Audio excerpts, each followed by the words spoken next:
YouTube, what is going on? I am Endless Wind, and I have bacon.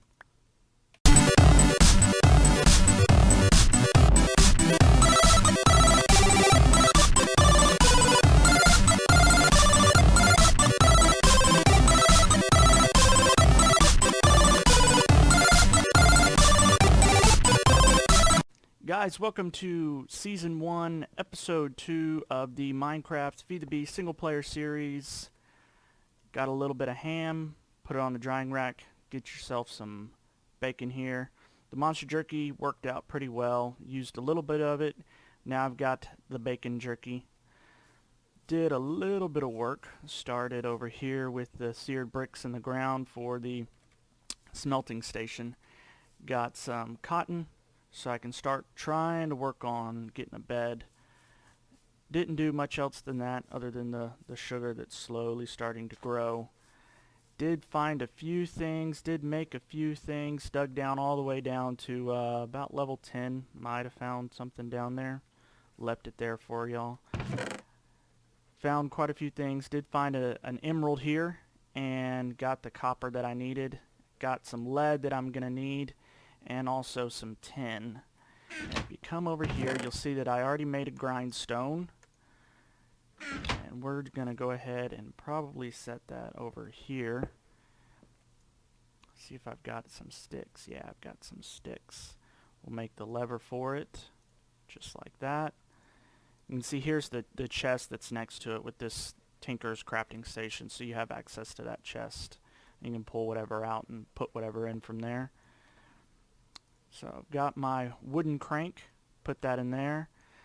So this is the earliest possible ore doubling mechanic that you can really get into. It's fairly easy to make. I didn't make it in the last episode because I didn't have any Certus quartz yet. But if you look up here, you get the grindstone, you make the wooden gear, that's just 4 wooden sticks.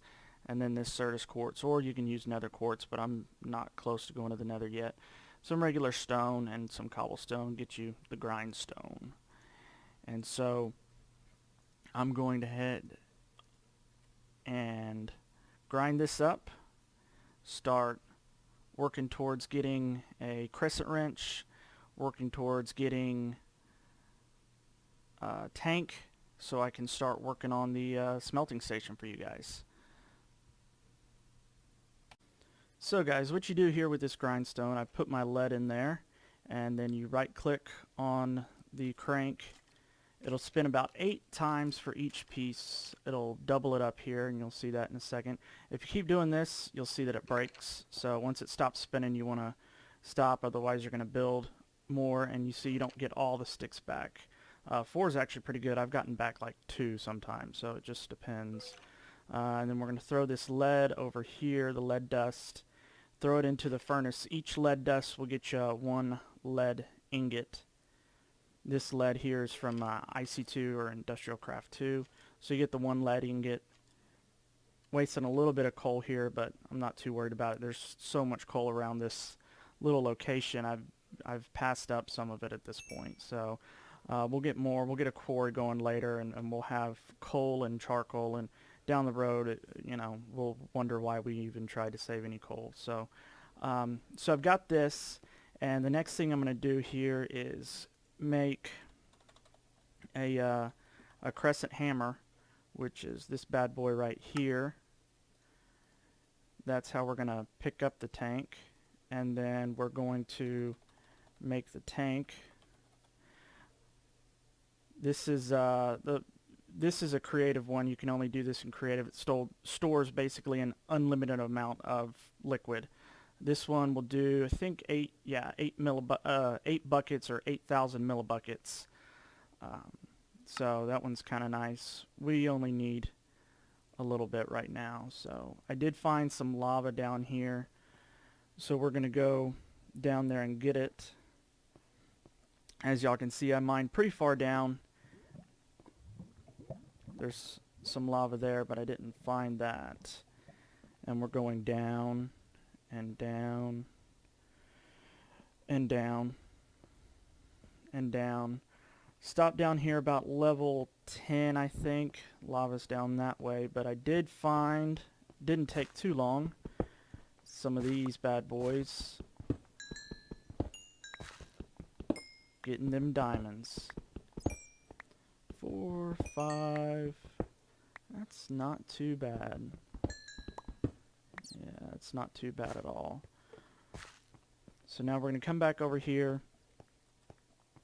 and go quite a ways down. Quite a ways down. Still going down. To this lava here. Just going to set our tank on the ground right behind us. Got us a bucket. Just pick up the lava and put it in the tank. Gonna do this 8 times. We'll go back upstairs. We'll make some blank patterns, and we'll get going on this Tinkers a little bit more. The smelting station. So if you break this with a pickaxe, you're gonna lose all the lava. So you want to use that crescent hammer and just shift, right click, and you pick up the tank. And we're going to go back upstairs. We're going to make some patterns so we can get the second out of the 3 Tinker's Construct books. Also need those patterns to build some of the tables and the pattern storage chest and things like that. And I'll try and put them in the right order, so the pattern storage chest should work like this chest up here when it's next to the tables, and you won't even have to take anything out of them. You can just use the inventory that'll be next to it. And with this table, you see the chest is over here. With the other one, it'll orientate, so depending on which side things are on, it'll orientate correctly. So to make the patterns, it's real simple. Just like this, and you get the blank patterns. I've never switched it around. Yeah, I guess it works either way, and you get the blank patterns. So we're going to need a few of these. I've got zombies trying to eat my brain. They don't know that I don't have one, but that's okay. I'm not too worried about it. So guys, I'll cut the recording here. Sun's almost up. Creeper's trying to troll. So I'll cut the recording here, and once I have everything together and the sun's up, I'll bring you right back. So guys, that creeper was nice enough to leave his head for me, so I'm going to put it right there on the wall and hiss at it. So I've got the part builder here ready to go, and there's that second book. It's the red one. So the order is the tan book is number 1, and then the red book, and then the black book is the third one, as far as how you would normally get them and go about getting them.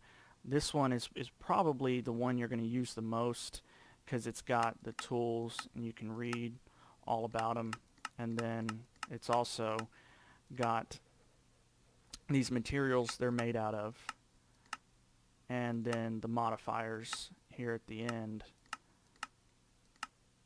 So you put a diamond on it, and then even if the material you make it out of isn't capable of mining diamonds, it'll add 500 durability, and it'll increase the mining level to 3, which will let you mine diamonds, I'm sorry, not diamonds, obsidian. And then emerald just adds 50% more durability and increases the mining level to 2, which that would be the diamond level. Redstone adds speed. The ball of moss, which is pretty easy to make if you find a dungeon, or not a dungeon, but a mob spawner. The ball of moss makes it so these repair themselves. This is probably one that I put on every tool. And then you've got this auto smelter, which is made like this. There's the ball of moss, but the auto smelter is made like that. And so if you're put that on a shovel, for example, and you mine up some sand, it'll just smelt it straight into glass, and you don't even have to use a furnace. Lapis adds luck, so your fortune's right there. Sharpness is added by quartz from the nether. You've got fiery here, which adds, like flame to whenever you hit a mob. Then you've got necrotic. You use this necrotic bone, which falls from the wither skeletons, and it'll heal the player whenever you hit a monster. and heals 1 heart per bone. So you can use multiple bones because it is stackable here. Silky, just add silk touch. You make the silk jewel like this. That's how you make the silk cotton. 4 silk cotton and an emerald. And then reinforced, whatever you made the tool out of, you can just put it in the tool station, which I'll show you here in a minute how to make that. And you put that in the tool station and it'll repair its durability. Knockback, you put a piston on there, gets you some knockback. Beheading, which makes these kind of things a lot easier to drop, and especially we'll probably make a beheading sword when we go to the Nether and try and get some wither skulls. So, and yeah, lost my place. I think that was probably close to the last one. If not, I'll show you. You can read the book yourself because I'm not going to read the whole thing for you. You got to do a little bit of the work yourself, guys. So we're going to put down our tool station, and we're going to do it over here close to the smeltery. And I like to put the smelteries outside just because it seems like, you know, someplace it should be. So we've got that. Another thing we're going to want to create is take a crafting table and the blank pattern, and then you make the tool station. Take this tool station, we'll put it out here. We're going to put it right there. We're going to make a pattern chest, and we are going to make an actual stencil table here. The stencil table, if I remember correctly, is as such. So that's how you make these stencils, because right now you've just got blank patterns, and they're real easy to make. And then we're going to make a chest. And then you put this blank pattern on top of it, and then you get a pattern chest. So one of the nice things about Tinker's Construct is if you put these in the right order, they'll work together real well. So what I like to do is we'll do this, and we'll do that. So you got your pattern chest here, and if you had patterns, it would be over here, and in the tool station the patterns would be over here, and that would actually only work for the part builder, so I switch these around.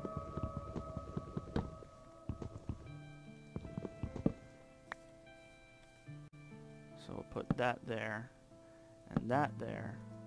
So see, you have your pattern chest here. I think it might be a glitch that the patterns aren't here. No big deal. Sometimes it works, sometimes it doesn't.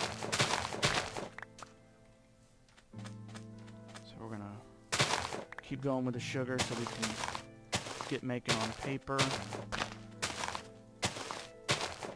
Get a little bit of ADD. Forget what we're doing, but that's cool.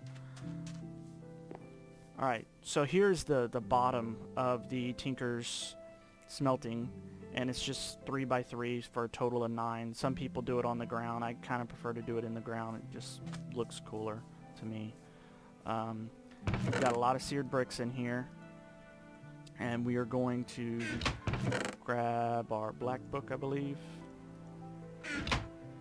And in here are the recipes for everything you need. So like I said, this is what it looks, but it can be added going up. So that's how you make your seared brick. So we're going to have to make one of these smeltery controllers. We're going to have to make 2 drains, which is like such. And with each drain you need a faucet. So we're going to make a faucet like this. 2. And we still have to make the block that holds the lava. We'll make that here in a second. So I'm going to do something like this. Put the controller here. I'll put 1 drain on the ground. Put 1 drain here. 1 drain not like that. 1 drain there. Take our faucets and connect them. So we'll have one that'll have a table here, and we'll have one that will have basically a drain or a casting basin there. We're going to put the thing that holds the lava here, and we'll probably put a row of seared glass back here. That way we can see in there, because eventually this thing will probably go up 5, maybe 6 blocks high, just so we can get a lot of resources doubled without having to waste a lot of time. So it's getting dark again. Still have no bed to sleep through the night, guys. So I'm going to go back, do a little bit more mining. We'll finish this up when we get back. Alright guys, so I've cleaned up my inventory a little bit here. I've got one seared tank ready to go, just the seared bricks, like a chest pattern kinda, and one piece of glass. I'm going to take this out here. Sun's up, almost, for the most part. I'm going to slap that bad boy right there. I'm going to get 2 here. And like I said, I'm going to put glass here in the back, so if I want to see in the back, I can. The glass patterns, there's a couple. Yeah, I trolled a few guys over here. There we go, just a little glitch. Did he have steel on him? It looked like steel. Steel's really good, but it's hard. It's a late game thing to make, so if you can ever get it, it's kind of cool to find. So yeah, gonna make the seared glass. There's a couple different patterns for it. Make something like this. I can't remember all of them. They're in the book, and that's not it. I do believe one of them is like this. Yeah, so there's your seared window, and I don't think there's a difference between the two. There's 2 separate ones. One's like this, the other one is kind of like the pattern I was just making. So we're going to take them back here.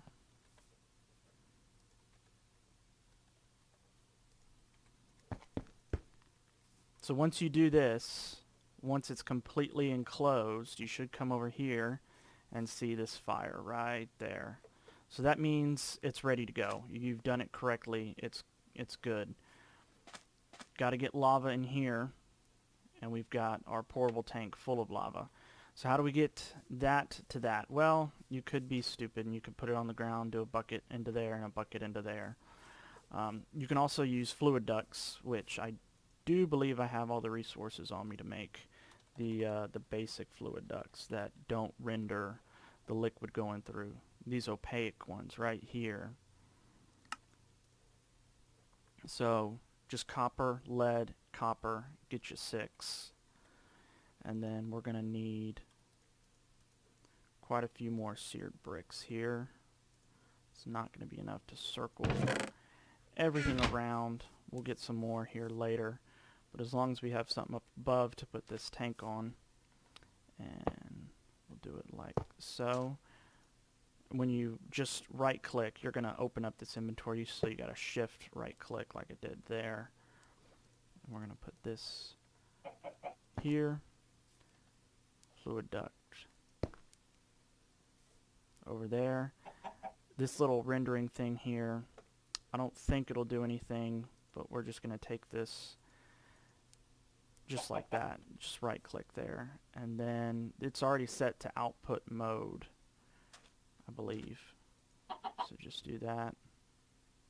Nope, it's not set to output mode. Now it is. So mode output up there in that top box. So it should be outputting, but it's not.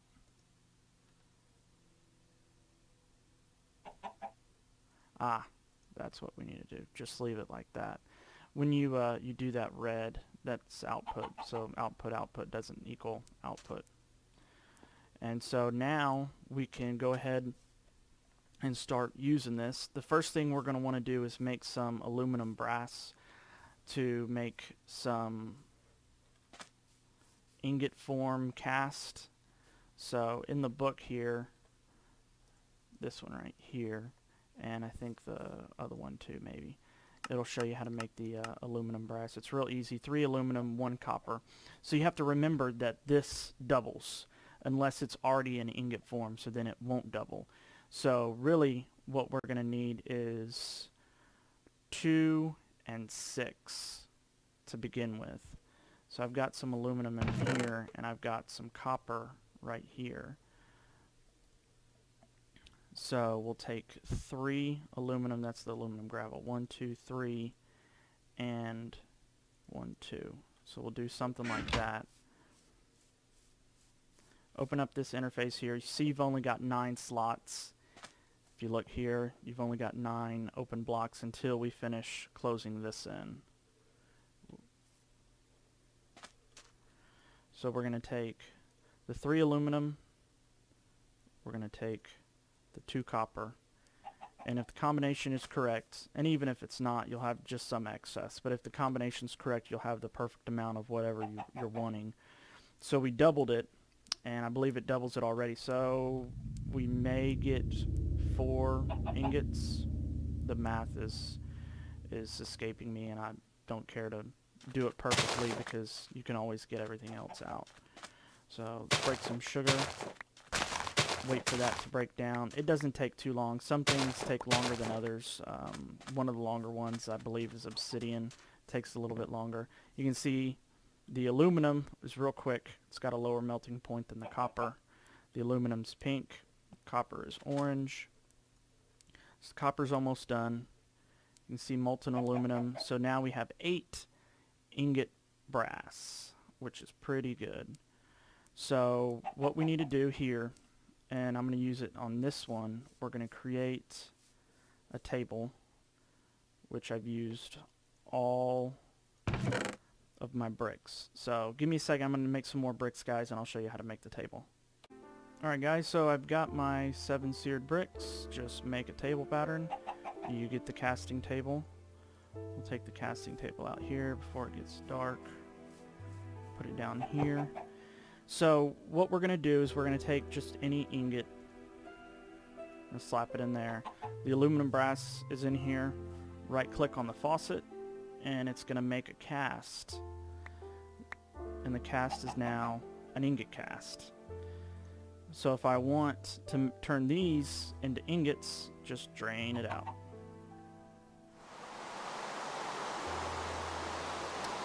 And it's raining.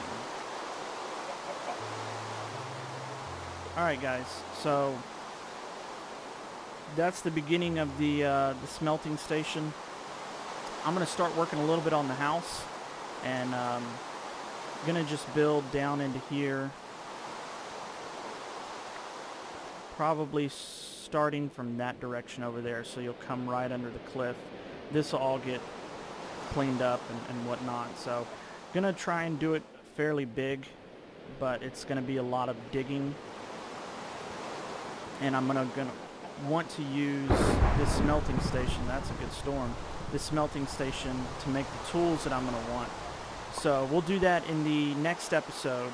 This episode will be a little bit short, but hopefully by the time the next episode comes around, I'll have a bed and I'll have a few things set up, and we can really get going on this Feed the Beast series, guys. So thanks for watching. If you enjoyed the video, I hope you will like and subscribe to the channel. See you in the overworld.